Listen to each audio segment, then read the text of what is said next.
how the visual works, the visual sense, your eyes, mechanical eyes, physical eyes. There are mechanics to the eyes. If you don't understand these mechanics, then people may be deceiving you, okay? So it is important to know about this and to think about these things, to study them. You know, people study all kinds of stuff. They study food, they study plants, they study all kinds of things, but their own senses, like, who knows really what's going on? Like, they are already so deep into reading more books, getting more information about some topic, you know. I'm gonna be a certain master and have certain degree in engineering or whatever it is that people pride themselves with these achievements, and all this time they've been using their senses, but have they ever actually been thinking about them? Okay, not just consuming like the people do in this world. And I have fallen for this too. I'm also just a man, obviously, but at some point you must say, okay, stop, repent and renounce, right? What Jesus says, stop, sit down and reflect, think about things, take your time, okay? Don't just keep on, stand up in the morning again, do the same routine, go to work, do this just for a moment, if you can allow it yourself, or during the day at some point, just think about these things. So other people have less ground to fool with your perceptions, okay? Perceivings, so to say, everything that comes into you, be it through words or through the eyes. You know, these are the main objects here, the main targets, so to say, that people, especially people in power in this world, try to deceive you with. You know, they say many good words, but what are their deeds showing? Okay, so people are being fooled with these words because they don't think how everything works behind them. You know, psychology, manipulation, propaganda, or they show you some ball images constantly everywhere you look, and all of a sudden you find yourself believing that you're living on a ball. There is something behind this that people must understand, but to understand it, you must first of all get control over your senses, have an understanding of your senses, especially the visual sense, okay? Because through the visual world there come a lot of deceptions. People have to realize how also their desire is being lured, you know, lured through these senses, through the visual and through the ears, okay? So this is what leads you maybe to certain temptations and then following deeds, you know, and also translating the belief from this. Because usually what happens in this world, people see something, then they believe it. They cannot believe in something that they have never seen, which is God. Okay, nobody can see God, but God reveals himself through his creation. The creation is proof of God. To every creation there is a creator, right? But they cannot believe in this because they just believe whatever they see with their actual eyes. So you see how important this is. If they put so much faith in what they can see, only what they can see, they are prone to deception because other people can fool with this, right? And they, at all costs, they have to avoid that you come back to God and you don't trust just your eyes, you know, but you try to understand your eyes and then work your way through this, right? Let go of certain things and see the eyes as a tool, and you're like detached from that, and you have a spirit that can discern between truth and lies. That's what it means to come back to God, and to not just follow your eyes blindly. Like you see something glittering in the dark, and then you're just following it, like blind. You know, these are the fake lights, and in this world, people are deceiving you through these fake lights, and people are just following the blind, so to say. It's the blind leading the blind. Or sometimes it's the, like, consciously, people that want to have worldly power and earthly power and manipulate people, get them on board as a country leader, so that people pay attention, or whatever, so or to keep up the entertainment so people pay attention. So that's the groundwork here. That's what is behind why it's important to understand your visual sense. First of all, you have a ground, and you stand on that ground, and we say this is ground zero, it's like zero level, okay? The surface is flat. To your perception, it's definitely flat, and when you take water levels and you prove these things to be correct, then you see that over long distances water levels stay the same. That means surfaces are generally flat, even though you perceive them, there are mountains, or you can't even see further than some skyscrapers or whatever, or some waves in the oceans, but essentially it's flat. And while there are some bumps, some hills, there is scenery, there is landscapes and everything, there are some higher parts, but in general it's like a flat surface. Translate reality in which you're standing in, like God's creation, translate this to a micro model that people are building, for example, for model trains. They have these landscapes. What do they build them on? On flat surfaces. But there are some hills, there will be some, buildings and everything, but essentially it's all built upon a flat surface. And that's what it comes down to. So you're standing on this flat surface. That's the reality. To the sides, we are not the observer in this case, but we're looking from the side onto the observer as if you were a third person, right? As if you stand 10 meters away from me and I am looking at you, or the other way around, right? And then you look at this person, okay, what is this person observing? You see, okay, the ground is flat. That's reality. That's the person right in the middle. So what is this person observing? How is this working? The person looks around, turns his head, looks around, and it perceives this flat surface on which this person is standing in a certain way. There are laws to this, because the eyes have mechanics, okay? The eyes have a static field of vision and a certain angle of vision. That angle is almost 180 degrees, not exactly, it might be 150, 160, 170 degrees, depends also, I think. Reality is that this man is standing on a flat surface. So what's happening is, to each side, when someone looks into depth, the someone is actually looking slightly down, right? Because the surface is below you. The reality is that the surface is below your eye line, below your eyes, because the surface you stand on is zero, and your eyes may be at 1 meter 50, 1 meter 80, 2 meters. Okay?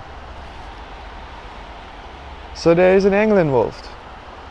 And if you imagine the surface you're standing on is really big, is vast, is huge, and you're just this little man, little dot. Okay, that's not even 1% of this vast surface that you're standing on, in size, I mean, like the compared sizes. Then you can imagine the way you actually perceive it to be is the inverted version of reality. That's your perception, okay? There is the creation, reality, and then humans were put onto this reality, right? God created the people at last. Or did he? Now I'm not sure about Genesis, you know better probably. But I'm saying first came the creation, first was built the earth and the heavens, and then animals, plants, everything came later. Okay, so your perception or your consciousness came afterwards. So you stand in reality that has a certain surface, and then on top of that comes your perception through your consciousness. And that is the inversion, actually, of reality. Perception is basically the inversion of reality. The way we perceive reality. That's what I'm trying to say. Because what you perceive is that your eye line is flat and straight, right? It's level. You have an eye level. When you look into the distance, it seems like the ground is ascending towards the horizon line, and your eyes stay straight. That's how you perceive reality, but it's the inversion of reality, your perception. That means we all know the ground stays flat to all sides. Okay, it's not ascending somewhere. Okay, we really think about a field now that is completely flat and vast into all directions. We remove all the hills, all landscapes we're removing, okay, and we're standing on a completely flat surface. That's how you truly understand how the perception works, okay? Because your perception makes anything that is below eye level ascend towards eye level at the distance, okay? Because you're looking at a point in distance, and this is your horizon, okay? And it looks like you just stay there, you keep your eyes straight, and the ground is ascending from below to the horizon, okay? At the same time, everything that is above eye line, that is above you, is descending towards the horizon. Although we know that the truth is that things have a level above you, and they do not change this level, and they are just floating. For example, clouds, they are just floating above Earth at the same level. But to you it looks like they are descending towards the horizon, going down, going down, going down, because you do not change your location. That's also a very important fact. You do not change your location, so your location is bound to perspective. Any point in the distance has a certain distance to you because of your location. This is what creates perspective and the way we perceive things, essentially. So, you see, I inverted this thing. Now the blue line is not the perception, but the way you perceive the surface that you're standing on, which in reality is flat, but the way you perceive it is it's ascending towards the horizon. Okay? And in this case, if you're really standing on ground zero, you can maximum look into the world of about 5 kilometers. And that's then your radius. And this radius has a circumference, and that circumference, the circle, is shaped around you. And you are the center point of a circle of perception. Although the surface is flat and is even vaster than what you can perceive, and that is why it's a circle, because you can only, if you look into one direction, you can only see 5 kilometers. If you look to the right, that's also 5 kilometers. So when you slowly go from right back to where you were looking before, you're basically drawing a circle. Okay? And if you do this 360 degrees, you turn your head all around, plus your body, because you're not an owl, you see that you're making a circle, and that circle has a radius, and that radius is 5 kilometers. And because our eyes are static, we cannot zoom. This is basically fixed. Okay? If we can zoom, if we for example have a camera or a telescope, we can look further than 5 kilometers, maybe 7 kilometers, maybe 6, maybe 8, maybe 10, maybe 20 kilometers even into distance. But there come also a point where the surface that is ascending towards the horizon meets with the visual line that this telescope is creating. Okay, this line of sight. And although you are zooming, you cannot just zoom into eternity without limit. If you are standing on a surface and your height is just 2 meters above that surface, there is an angle involved, and you must understand, if this is a vast surface here, Even with a telescope, you can't just see into all eternity. There come a point, because of your minimal height compared to this vast surface, there will be still a horizon, even if it's a very powerful telescope. So the only way to use a telescope is basically looking at stars that are really high above the surface. This is what telescopes are used for. So you see, basically you have a circle around you, and to all sides the laws apply, okay, when you turn your head, and that's what's going on. Then you have an inversion again of reality, which is your perception.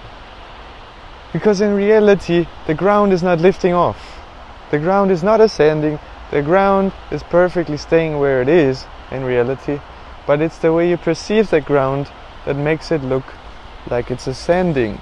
I can't stress that enough, because there's a difference between reality and the way you perceive reality. Reality is reality. The surface stays the surface, and you were put on top, you have a consciousness, and then from there you're observing, you're perceiving, you're absorbing information. Okay? If there is no one who absorbs information, then there is no perspective in place. The perspective and laws of perspective comes in when there is an observer. The moment there is an observer, the moment there is a witness, okay, that's where laws of perspective come in. Laws of perspective mean nothing to reality. To a surface that is completely flat, these laws mean nothing, okay? The surface stays completely flat. It doesn't move, doesn't change. But there come people into this world and they observe the surface. This is where perception kicks in, and laws of perspective, because an observer has a certain location. Okay? And that does not drastically change. And even if you change your location, you're just dragging this whole wheel of perception around you, you're just dragging it with you. That's your consciousness, so to say, what you perceive, what you can perceive of this creation. Okay?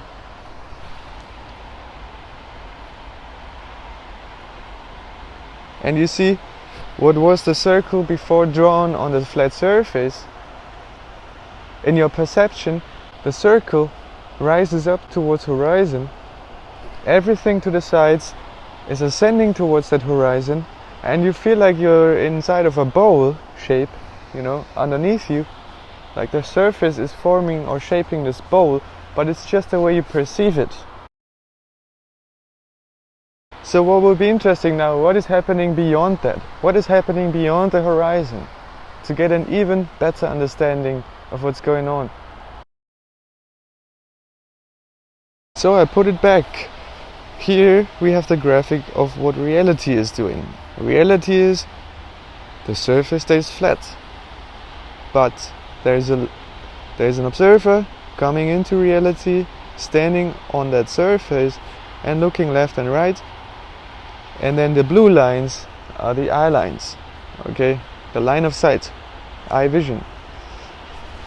In this case, because we are a third person and we're just looking at reality, the eye line is not straight, but from the perceiver's perception, from the observer's observation, it's straight.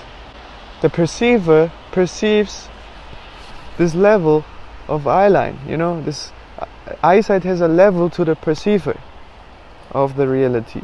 When reality from third person side view shows that this man is still standing on a flat surface, but what he is perceiving in this location is basically an illusion created by perspective and by the way the eyes work. That they have a static field of vision which has a certain width to it. Okay, so what is happening beyond that horizon? That's what we want to know, right? The surface just keeps on being flat perfectly, okay? The surface doesn't care about you, right? The surface doesn't give a fuck about you. If you want to be vulgar, maybe then people understand it, okay? But you come into reality, you perceive that surface, but beyond that horizon line, that beyond the distance that your eyes can cover by just standing in one location, in one position, is limited. But beyond that, the surface just keeps on being flat and going further and further and further. Even though you can see it, you have to let go of your ego. I know it's hard for some people. Let go of your ego. Yes, there are still things happening beyond that. Okay, beyond your perception, beyond your bubble, you know, beyond your limits, there are still things going on. Okay, I told you, perception is the inversion of actual reality. So in the middle, again, you have this inversion where the eye level is straight because that's how we perceive it. The ground is ascending towards the horizon line, and then what happens according to your perception and perspective, due to your location beyond the horizon, is this. Again, the eye sight, the eye line stays flat. Why? Because above the last point that you're seeing in distance, there is a last point, so to say, that makes up your horizon. Slightly above that, you have another line of your eyesight, right, that can see beyond that horizon. You understand? There is an angle, right? You have a last point that you can see of the surface, which is 5 kilometers away from you. But above that, you can look above that. You can move your eyes, right? You can look up. That's why you see stars. But the surface has a limit, right? The perceived surface, what you can perceive of the surface has a limit. So anything slightly above that, you can bring back into perception, right? And that is why you can assume, basically, or why you can say, okay, the eye level stays straight beyond this horizon, and anything that goes beyond the horizon, that was before ascending, which is the surface, is ascending towards the horizon. Beyond that point, beyond the horizon, it is actually descending. Because the way this works is due to perspective. You're basically looking at a flat roof that has exactly the height of your eyes, and it has a distance, right? Let's say some shack and it has a flat roof, and you stand 10 meters away from it. It looks like your eye level meets with this building, because obviously the building shrinks, right? The further it goes away. If you go 10 meters away from this building, the building shrinks. All of a sudden you feel, okay, you don't actually have to look up anymore. You can just relax and look straight forward with your eyes, and what you're seeing is exactly the edge of this shack, of the shack's roof and its wall, right? This is exactly what happens at the horizon, at the ocean. Okay, it moves further away, just like the shack is moving further into distance the more you move away.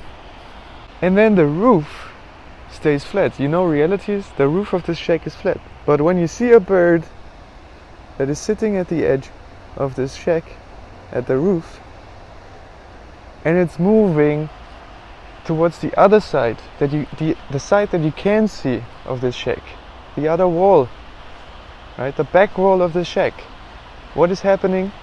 The bird will disappear to your perception, because it's bound to perspective. There are angles involved, and this angle makes it happen that from your location, anything that goes beyond that edge that you're witnessing, which makes up your limit, is actually descending, is going down. Although reality says, okay, the roof of this shack is still flat. Okay, so you see, I drew it to both sides. It's actually descending. You know, the way we would perceive, if it was possible to perceive that part of the flat surface that we're standing on, that was before was ascending towards the horizon, it would actually descend beyond the horizon. Okay, the moment it hits the horizon line, it's descending. If you could cut out this part, so to say, if you could cut out this part of your vision, of the way you perceive reality, of the way you perceive the surface, like you cut open the ocean, basically. And what you're seeing is that the ocean is moving upwards towards the horizon until it hits the horizon, and beyond that it's actually descending, it's going down, okay? Although in reality it's flat. Very important understanding. So then, what happens? Now we've talked about what happens below your eyesight, but what happens above your eyesight? Airplanes, for example, they fly above you. They have an airline, and that airline is hovering above the surface, okay, in a perfect straight line parallel to the surface. So what happens is the airplane is a good amount above you, right? It's 10 kilometers above you. Its track is perfectly parallel to reality, to the flat surface, right? If that's not happening, then the airplane is going down and people should be worried, right? If there's not an airport around, right? But enough with the jokes that aren't even funny, probably. It has a parallel line, and that's the airline. It goes parallel to the surface, which is flat. So the way you perceive that is, the further the airplane moves away from you, it looks like it's descending towards the horizon, right? Just like the clouds, but the clouds, they are just 1 kilometer or 2 kilometers above you. But airplanes are 10 kilometers above you. So what happens? To you, the way you perceive, again, there is an important difference between perception and reality. The way you perceive that airplane is, it's descending towards the horizon. But does it actually go down in reality? Does it fly around a ball? No. There is a flat surface, and the airline is perfectly parallel to that surface, okay? But to you, you are not changing your location, but the airplane is changing significantly its location from your perspective. And while before it was right above your head and you could look 90 degrees upwards, the angle will diminish. The angle will diminish. Once it will be only 45 degrees. Okay, and then slowly you can relax your eyes. You don't have to look up, or your head, right? And you see that the airplane has descended a good amount, and at some point it will touch the horizon. If you have a free view towards the horizon, imagine you're standing at the ocean. At some point it looks like this airplane is diving into the ocean. Are you calling the emergency now? Probably not. Because what's going on is that this is just the way you perceive this airplane. And we established that beyond the horizon, the surface in reality stays the same. But the way you would perceive it, if you could perceive it, it's actually doing the same movement as the airplane. It's descending again beyond your horizon line. Okay, so you see, because this airplane is flying parallel to the flat surface, right? At some point this airplane is not above your head anymore. It's a good amount beyond your reach. Probably you can't even quite see it anymore with your naked eye. You may have to use a telescope or something that can zoom to actually bring it back into your perception. So then it moves from flying parallel to the surface, because it was close to you, parallel to your perception, to your perspective. The way you perceive it, parallel to that perspective, so to say. And I have to emphasize this because people need to understand this. It's not so hard, actually, it's not so complicated, but if people never think about these things, never bring it to their awareness, into their consciousness, People out there can fool with you. People can tell you anything about the shape of the earth. Okay. So, in this graphic you see that we want to know now what is happening beyond the horizon, and because the airplane has a height much higher than yourself above that surface, it's probably 10 kilometers above you, but then it moves away. It moves towards the horizon. The way you perceive it, it's descending, it's descending, it's descending. So you have a line of sight that is completely straight, right? Slightly above the last point of the surface that you can witness in the distance, which is your horizon. Just imagine you stand at the beach, you look out at the ocean, you see you're looking at one single drop of water in this ocean. That is the last drop of what you can witness, okay? That's the surface, so to say, underneath you, that creates a limit in your perception, okay? The amount of surface you can see depends on your altitude. So there is this last drop in the ocean, and you're looking at that, and slightly above that you can see things again, right? You're not looking at the material surface here, you're looking something that is above the surface, which is air. Okay, it's gas, you can see right through it. So stars behind that last drop of water, so to say, behind that, beyond the horizon line, you can see. Airplanes that fly 10 kilometers above you, you can still see, okay? Even though they are 400 kilometers away from you now, okay? That means your horizon line is 5 kilometers ahead. That's what you perceive of the surface if you're standing at the beach. But everything that is slightly above you, such as an airplane or clouds, have a height to this. And because they are higher than you, you perceive them much longer. Okay? Into further distances than the distance that you can cover from the surface. Surface again, just 5 kilometers, but an airplane flies right above you, it flies parallel to the surface, and you can see it when it has covered maybe 400 kilometers, or let's say just 100 kilometers, okay? And you can still see it, but eventually it will dip, because you have a line of sight, and that line of sight eventually will meet with the perceived airline that this airplane does. To your perception, it's descending, right? And then at some point it will dive into the ocean, but the airplane itself will be 100 kilometers away from you, while that last drop in the ocean that you can see is just 5 kilometers away. So you see, there's a difference, because the airplane is above you 10 kilometers, okay?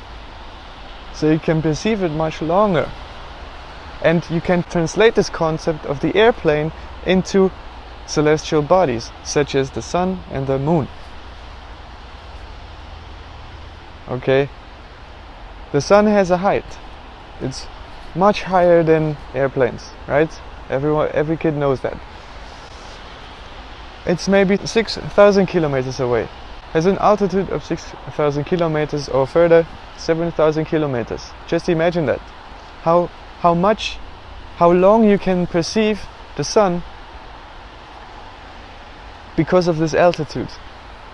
And in fact, let's say 3 o'clock in the afternoon, okay, you're just having coffee and cake, and you perceive the sun, but it is at least 5,000 kilometers away from you at this point. Okay, if you would measure the distance from your location to the sun's location related to the surface, it's at least 5,000 kilometers away from you, which creates this perceived track of the sun, making it look like it's descending towards the horizon, and at some point there will be sunset. And now you understand why the sun is then diving behind the ocean, not because the earth is a ball, but because the surface is flat and everything is bound to perspective according to your respective location, and according to the respective locations of objects within that creation. It's a relationship, right? The sun keeps its level, the surface is flat that you're standing on, but there are relations according to locations, and these make up distances, these make up angles of perception, and all together it's creating your perception. And your perception, the way you perceive usually things, is basically an illusion.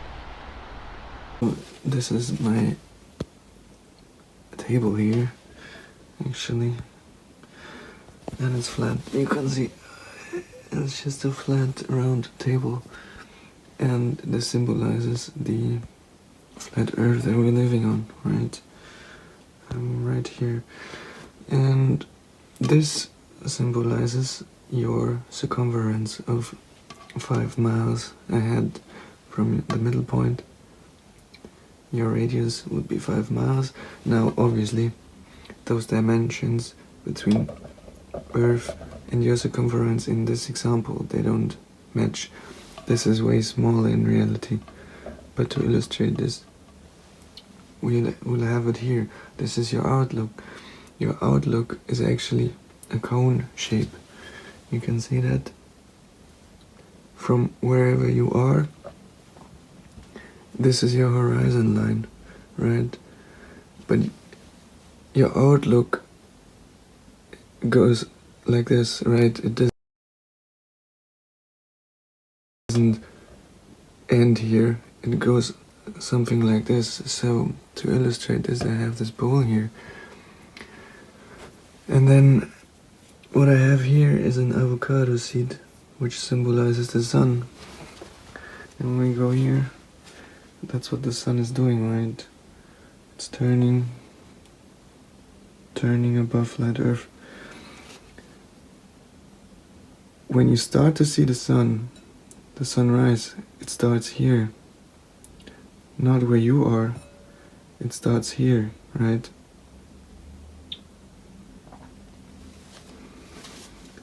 And it passes over your head, and then it goes down here. So what you actually have is this, right? That's what you see. Going like this. You have this cone shape, this bow shape. That's what you see the sun doing, but what it actually does is this. Okay. It just goes on the same level above your head, turning here, but what you see it doing is this. Okay, and that is why you think it's going down. Okay, you're still looking at the real thing, you're still looking at the real sun, right? But where it is located within that creation, all of this is bound to perspective and the way we perceive these things. So one interesting thing is, there is this place called Null Island, which is where the 0 latitude and 0 longitude meet. This is called Null Island, and we all have to agree that latitudes and longitudes don't really exist. This is a concept that people have made to navigate on Earth. They don't really exist. Through this concept we can measure distances. How much time does it take if I'm sailing from one place to the other, driving or whatever. So there is this place called Null Island, and interesting is, if you were standing at Null Island, then the moment you witness a sunset, it would be interesting above what place the sun is currently at. When you witness the sunset, you stand at Null Island, you witness the sunset, and it would be interesting, okay, where is the sun actually right now? Above what point? Above what country? What place? And then you figure out through calculations, because angles and everything, that this place is actually the Galapagos Islands of Ecuador. Okay, It's just interesting to know, because this place is 10,000 kilometers away, so you know through calculations that whenever you perceive a sunset, the sun is at a distance of 10,000 kilometers. Okay, so wherever you are, there are different calculations, obviously, because you have different angles. For example, you don't perceive the sun moving right above your head like at Null Island, because the equator goes through this place that does not actually exist. There is no actual island, but you can, through the spirit, through thinking, through your mind, you can place yourself through imagination, you can place yourself in this place and imagine, okay, you're witnessing a sunset, and the sun is actually at this season, at this time in the year, where it's actually right above the equator. Then if you put this into a flat earth map, you see, okay, the sun does a circle around the earth above our heads, right? And it has a circumference, and this circumference, this part of circumference, is actually 10,000 kilometers, okay, from your point, from Null Island, to the location of the sun the moment you perceive a sunset. That's 10,000 kilometers. Now you should be able to understand better your perception, so people cannot fool with it,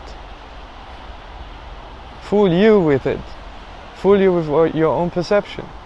That's what's going on. That's deception. It's all linked to ception, to receiving things, right? Absorbing information and linked to the visual world. Perception and deception.